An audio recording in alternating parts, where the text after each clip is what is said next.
एक शहर में दो दोस्त रहते थे। उनका नाम रघुवीर और सुप्रिया था। यह दोनों बहुत अच्छे दोस्त होते हैं। बचपन से एक दूसरे के साथ रहते थे। रघुवीर बहुत आलसी होता है। रघुवीर कभी अपना काम टाइम पर नहीं करता, सारे काम सुप्रिया से करवाता था।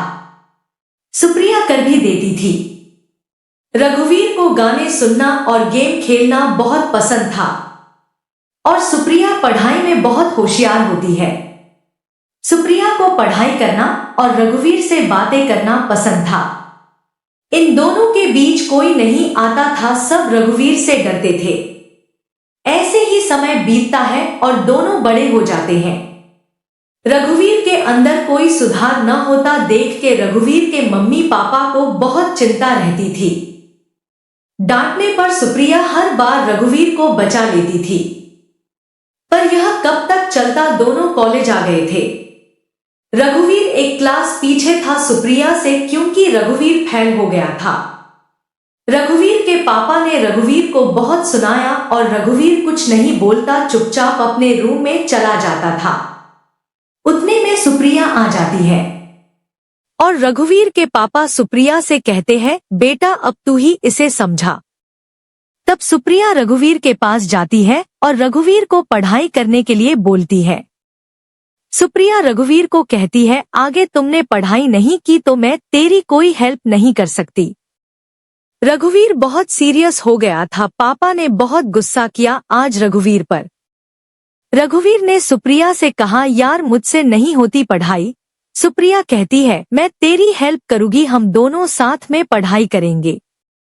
तो रघुवीर मान जाता है और हर रोज दोनों पढ़ाई करते। सुप्रिया रघुवीर को पढ़ाई में पूरी मदद करती। अब रघुवीर का मन न होने पर भी सुप्रिया के साथ पढ़ाई करता, क्योंकि रघुवीर कभी सुप्रिया का दिल नहीं दुखाना चाहता था। सुप्रिया रघुवीर को बहुत पसंद करती है, बचपन से ही, पर कभी कहती नहीं है। और रघुवीर भी सुप्रिया को बहुत पसंद करता है। बचपन से दोनों एक दूसरे को पसंद करते हैं, पर कभी एक दूसरे से नहीं कहते। दोनों डरते हैं कहीं हमारी दोस्ती खत्म ना हो जाए और एक दूसरे से दूर ना हो जाए। पर रघुवीर की मम्मी कभी कभी सुप्रिया को कहती रहती है, बेटा तू ही रघुवीर का ख्याल रख सकती है। तू मेरे रघुवीर से शादी कर ले, इस पागल को तेरे अलावा कोई नहीं समझा सकता है। रघुवीर तेरे अलावा किसी और की नहीं सुनता। रघुवीर की मम्मी सुप्रिया को पसंद करती है। सुप्रिया को शर्म आ जाती है। रघुवीर की मम्मी कहती है, हर रोज रघुवीर के पापा रघुवीर पर गुस्सा करते हैं। इतना सुनकर के सुप्रिया अपने घर चली जाती है, क्योंकि रघुवीर घर पर नहीं होता, अपने पापा के साथ कहीं गया होता है। किसी काम से एक दिन कॉलेज की तरफ से घूमने ले जाया जा रहा था। सुप्रिया रघुवीर से कहती है, हमें भी घूमने के लिए जाना है। तो रघुवीर कहता है, हाँ क्यों नहीं। सुप्रिया रघुवीर और सुप्रिया दोनों का नाम लिखा देती है। दोनों अपने घर पर कहते हैं जाने के लिए, पर रघुवीर के पापा नहीं जाने देते रघुवीर को। उसके पापा डांटने लगते हैं, कोई काम अच्छे से करता है क्या जो यह कही जाए, पढ़ाई पर ध्यान तो है नहीं। तभी सुप्रिया आ जाती है और रघुवीर के पापा से कहती है, अंकल रघुवीर को मैं पढ़ाती हूँ और रघुवीर पढ़ाई पर अच्छे से ध्यान देने लगा है। आप रघुवीर को मेरे साथ जाने दो, अब रघुवीर कभी फेल नहीं होगा, मुझे यकीन है। सुप्रिया की बात सुनने के बाद रघुवीर के पापा राजी हो जाते हैं। सुप्रिया रघुवीर के पास जाती है और कहती है, सुबह जल्दी उठ जाना, ठीक है। फिर दोनों जाने के लिए तैयारी करने लगते हैं। अगले दिन सुबह सब जाने के लिए तैयार थे, पर रघुवीर को लेट करने की बीमारी होती है। तभी सुप्रिया तैयार होकर आ जाती है रघुवीर के घर पर। रघुवीर अभी तक सो रहा होता है। सुप्रिया रघुवीर कहाँ है? रघुवीर की मम्मी, रघुवीर सो रहा है, सुप्रिया अभी तक सो रहा है। इतना कहे कि सुप्रिया रघुवीर के रूम में चली जाती है और रघुवीर को उठाने लगती है। रघुवीर कहता है, कुछ देर और सोने दे यार। सुप्रिया कहती है, नहीं हम दोनों लेट हो जाएंगे। फिर रघुवीर उठ जाता है और जल्दी से तैयार होने लगता है। क्योंकि रघुवीर सुप्रिया का हर कहना मानता है और जल्दी कॉलेज की ओर जाते हैं। दोनों कुछ ही टाइम बाद कॉलेज पहुंच जाते हैं। कुछ देर और लेट करते तो सब निकल जाते।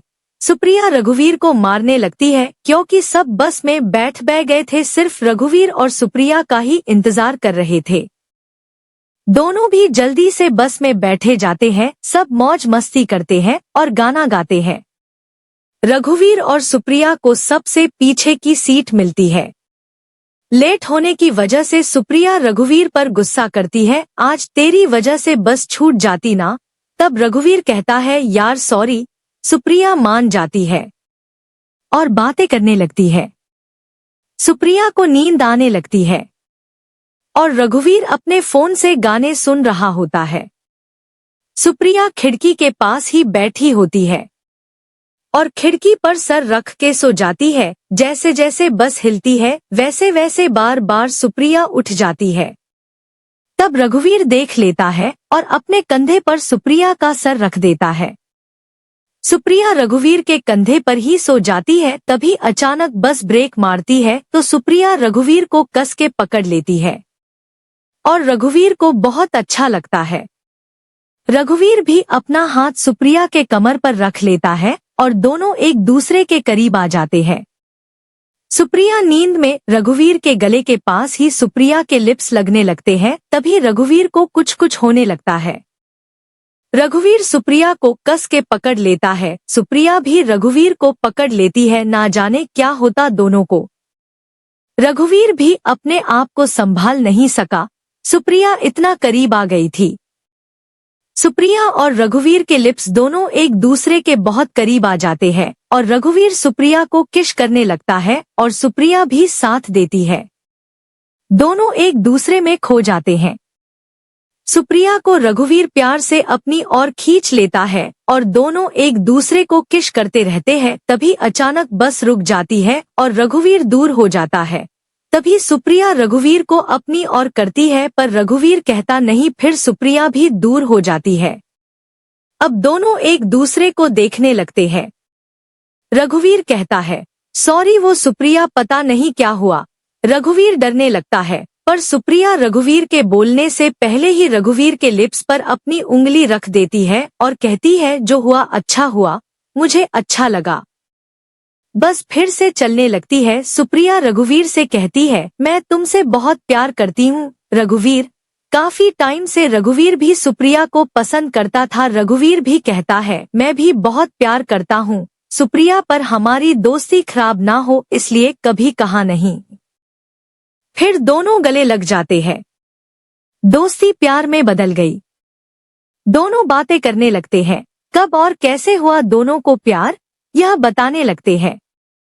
तभी एक होटल के पास बस रुकती है और सब अपना सामान लेकर होटल में जाते हैं। अपने अपने रूम लेने के लिए सुप्रिया और रघुवीर भी होटल में जाते हैं। तब सुप्रिया रघुवीर से कहती है, एक रूम ले लेना, मुझे तुम्हारे साथ रहना है। रघुवीर कहता ठीक है। रघुवीर एक ही रूम लेता है। लंबा सफर था तो रात को होटल में ही रुकते हैं सभी। सुप्रिया और रघुवीर अपना अपना सामान लेके रूम में चले जाते हैं। रूम बहुत शानदार होता है। सुप्रिया जाते ही नहाने चली जाती है और रघुवीर बैठा रहता है, अपने मोबाइल में गेम खेलने लगता है। तभी सुप्रिया आ जाती है। रघुवीर सुप्रिया को देखते ही रह जाता है। सुप्रिया रघुवीर के पास आ जाती है और कहती है, क्या हुआ? तो रघुवीर कहता, तुम बहुत सुंदर दिख रही हो। सुप्रिया शर्माते हुए कहती है, मैं तो सुंदर ही हूँ, जाओ नहाने लो। और फिर रघुवीर भी चला जाता है नहाने। रघुवीर नहाकर बाहर निकलता है और वो टॉवल में ही बाहर आ जाता है। रघुवीर भूल गया कि सुप्रिया भी उसके साथ है। सुप्रिया रघुवीर को देखने लगती है और रघुवीर के पास आ जाती है और रघुवीर को गले लगा लेती है। रघुवीर भी गले लगा लेता है सुप्रिया को। दोनों एक दूसरे को किस करने लगते हैं। रघुवीर कहता है, सुप्रिया क्या यह सही है? सुप्रिया कहती है, जो भी हो रहा सब सही हो रहा रघुवीर, आज तुम मुझे अपना बना लो, बहुत दिनों के बाद मुझे मेरा प्यार मिला है। इतना सुनते ही रघुवीर सुप्रिया को गोदी में उठा लेता है और बेड पर लिटा देता है। दोनों प्यार करने लगते हैं। दोनों सब कुछ भूल जाते हैं एक दूसरे में। रघुवीर सुप्रिया को किस करता है पैरों से लेकर ऊपर तक। सुप्रिया को बहुत अच्छा लगता है। सुप्रिया रघुवीर को अपने ऊपर खींच लेती है और दोनों किस करने लगते हैं। सब कुछ भूलकर प्यार करने लगते हैं। फिर दोनों सो जाते हैं। सुबह हो जाती है। सुप्रिया उठ के अपने कपड़े पहनने लगती है और फिर रघुवीर को भी उठा देती है। प्यार की आग दोनों तरफ बराबर लग चुकी थी, पर एक रात साथ बिताने के बाद भी सुबह दोनों काफी समय तक शांत बैठे रहते हैं। तभी सुप्रिया की आवाज रघुवीर के कानों में गूंजती है। कहती है, मैं अब तुम्हारे बिना नहीं रह सकती। रघुवीर को लगा जैसे कि वो अभी तक सपना देख रहा था और अचानक उसका सपना सच हो गया। रघुवीर भी कहता है, मैं भी नहीं रह सकता तुम्हारे बिना। दोनों एक साथ रहने का फैसला करते हैं और अपने मम्मी पापा को कहना चाहते हैं शादी की बात करने के लिए। सुप्रिया कहती है, हम आगे नहीं जाएंगे, हम यहीं से ही घर चलते हैं। अब दोनों एक दूसरे के बिना एक पल भी नहीं रह सकते और दूसरी गाड़ी बुक करके अपने अपने घर चले जाते हैं। घर जाते ही दोनों अपने मम्मी पापा से बात करने लगते हैं। दोनों की फैमिली एक दूसरे को जानती है तो मना नहीं करती। तभी सुप्रिया का कॉल आता है और रघुवीर भी सुप्रिया को कॉल करने वाला था। सुप्रिया, हेलो।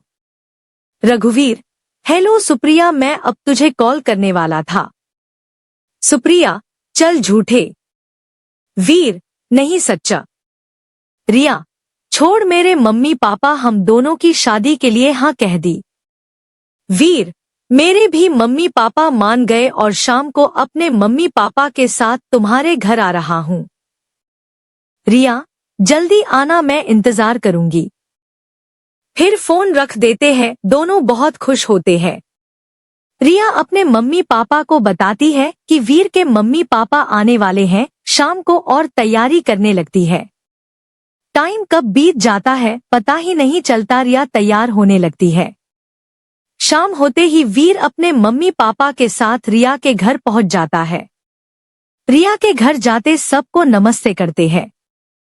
दोनों परिवार बातें करते हैं और खुश होते हैं और एक दूसरे का मुंह मीठा कराते हैं और जल्दी ही दोनों को एक करने की सोचते हैं और पंडित को बुलाकर शादी की तारीख फिक्स करने लगते हैं। रिया और वीर दोनों बहुत खुश होते हैं।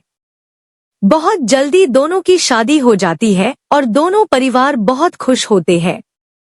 वीर और रिया दोनों हनीमून चले जाते हैं और कुछ ही महीनों में वीर और रिया की एक प्यारी सी बेबी होती है। दोनों बहुत खुश होते हैं। दोस्तों, रिया और वीर का प्यार किस्मत में था और इन दोनों का प्यार आज भी उतना ही है।